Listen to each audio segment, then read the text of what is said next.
पपीता एक ऐसा पीला फल है जो कि विटामिन और मिनरल से भरपूर होता है। पर कुछ गलतियां ऐसी हम लोग कर देते हैं कि हमें पपीता खाने का पूरा फायदा नहीं मिलता है।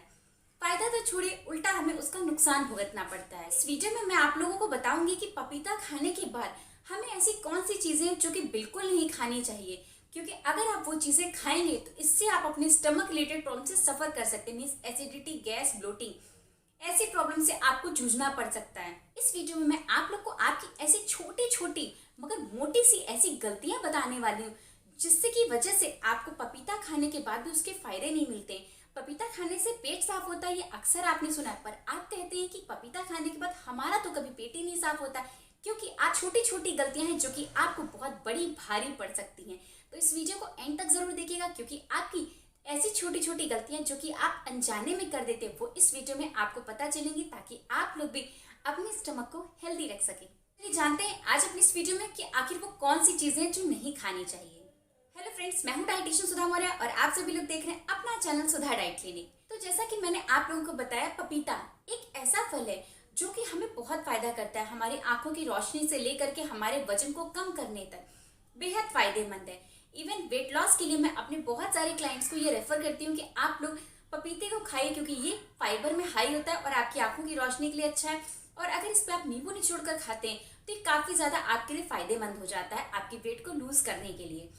पर उसके बाद कुछ चीजें हमें नहीं खानी चाहिए, क्योंकि अगर आप पपीता खाने के बाद उन चीजों को खाते हैं तो आपको पेट में दर्द होना, एसिडिटी होना, गैस बनना, ब्लोटिंग होना, इन सब प्रॉब्लम से जूझना पड़ सकता है।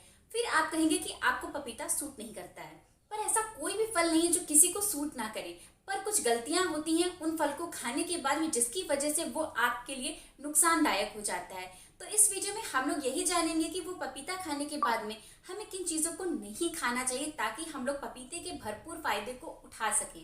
पहली चीज जो हमें पपीता खाने के बाद में नहीं खाना चाहिए वो है अंडा। अक्सर लोग जब वेट लॉस जर्नी पर होते हैं तो फ्रूट्स के बाद एग्स को लेते हैं, क्योंकि हाई प्रोटीन होता है। पर जब आप पपीता खाते हैं उसके बाद में जब एग खाते हैं तो पपीते का जो पेपेन एंजाइम होता है वो अंडे के जो प्रोटीन होता है उसको ब्रेक डाउन कर देता है, जिसकी वजह से आपको उल्टी आना, मछली जैसा फील होना, पेट में दर्द होना, सर में गैस चढ़ जाना, ये सब बहुत ही आम समस्या होती है। इसलिए जब आप पपीता खाएं तो उसके कम से कम 2 घंटे बाद अंडे को खाएं। अक्सर लोग पपीता खाने के बाद में दूध या दूध से बनी चीजें लेते हैं, फिर चाहे वो पनीर या दही ही क्यों ना हो। पर ऐसा करने से आपको गैस या एसिडिटी जैसी प्रॉब्लम्स बन सकती हैं, क्योंकि ये जो पपीता होता है जब उसके बाद में हम लोग दूध पी लेते हैं तो ये दूध को पचने नहीं देता है। इसलिए जब भी आप लोग पपीता खाएं तो उसके 2 घंटे बाद ही दूध पिए, अदरवाइज ये आपको उल्टी जैसी प्रॉब्लम्स होना, गैस, एसिडिटी, ब्लोटिंग, इन सब चीजों को सफर करना पड़ सकता है। और साथ ही में दूध में भी प्रोटीन होता है सेम अंडे की तरह। तो अगर आप पपीते के बाद में दूध को पिएंगे तो ये जो उसमें पेपेन नाम का एंजाइम होता है वो दूध के प्रोटीन को ब्रेक डाउन कर देता है, जिसकी वजह से आपको स्टमक रिलेटेड प्रॉब्लम से सफर करना पड़ सकता है। नेक्स्ट है पपीते के बाद अनार खाना। अक्सर लोग पपीता और अनार को मिक्स करके खाते हैं और फिर उनके पेट में कोई ना कोई प्रॉब्लम हो जाती है। ऐसा इसलिए होता है क्योंकि जो पपीता होता है वो अनार के बीज को डाइजेस्ट नहीं होने देता है। इसलिए जब भी आप लोग फ्रूट्स को खाएं, मैं अक्सर अपनी वीडियोस में बता चुकी हूँ कि एक बार में एक फ्रूट खाएं, बहुत ज्यादा 2 फ्रूट। पर पपीता और अनार को साथ में मिक्स करके बिल्कुल भी ना खाएं, क्योंकि ये अनार के बीजों को डाइजेस्ट नहीं होने देगा, जिससे कि आपको इनडाइजेशन की प्रॉब्लम से सफर करना पड़ सकता है। नेक्स्ट है चिकन। अंडा और दूध की तरह चिकन में भी बहुत ज्यादा प्रोटीन होता है, तो पपीते में जो पेपेन होता है वो चिकन में जो प्रोटीन होता है उसको डाइजेस्ट नहीं होने देता है, जिसकी वजह से चिकन खाने के बाद में आपको उल्टी, गैस, एसिडिटी और सर में दर्द या लूज मोशन होना, डायरिया होना, इन सब प्रॉब्लम से सफर करना पड़ सकता है। नेक्स्ट है लास्ट है मसालेदार खाना।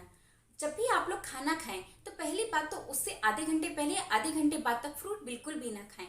कोशिश करें कि 1.5 से 2 घंटे बाद ही फ्रूट को इनटेक करें। और मसालेदार खाने के साथ में तो बिल्कुल भी पपीते को इनटेक नहीं करना चाहिए, क्योंकि पपीता जो होता है वो मसालेदार खाने को डाइजेस्ट नहीं होने देता। अक्सर लोग कहते हैं कि पपीता खाने से हमारा डाइजेशन अच्छा रहता है, पर अगर आप पपीता के साथ इन सब चीजों को खाएंगे, फिर चाहे वो दूध हो गया, अंडा हो गया, चिकन हो गया, अनार हो गया या मसालेदार खाना हो गया, इनमें से कोई भी चीज अगर आप पपीता के बाद में या उससे पहले खाएंगे तो ये आपकी उन चीजों को डाइजेस्ट नहीं होने देगा, जिससे कि पेट में जलन होना, लूज मोशन होना या कॉन्स्टिपेशन होना, इन सब प्रॉब्लम से आपको सफर करना पड़ सकता है। और पपीते के तो यही फायदे हैं कि आपको ये स्टमक रिलेटेड प्रॉब्लम्स में रिलीफ दिलाता है। पर जब आप पपीते को इन चीजों के साथ में खाते हैं तो ये आपके स्टमक रिलेटेड प्रॉब्लम्स को क्योर करने की बजाय उनको और भी ज्यादा प्रॉब्लम में डाल देता है। इसलिए अगली बार से जब भी आप लोग पपीता खाएं तो इन पांचों चीज़ों को उसके बाद में या उससे पहले बिल्कुल भी ना खाएं, अगर आप अपने स्टमक को हेल्दी रखना चाहते हैं तो। होप मेरी इस वीडियो से आपको ये नॉलेज मिली होगी कि पपीता खाने से पहले या बाद में हमें क्या नहीं खाना चाहिए। तो अगर आपको मेरा एक वीडियो पसंद आया हो तो मेरी इस वीडियो को लाइक करना, अपने फैमिली फ्रेंड्स में शेयर करना और मेरे चैनल को सब्सक्राइब करना बिल्कुल मत भूलिएगा। तो मिलते हैं अपने नेक्स्ट वीडियो में, तब तक के लिए हेल्दी रहिए, फिट रहिए। Thank you, bye bye.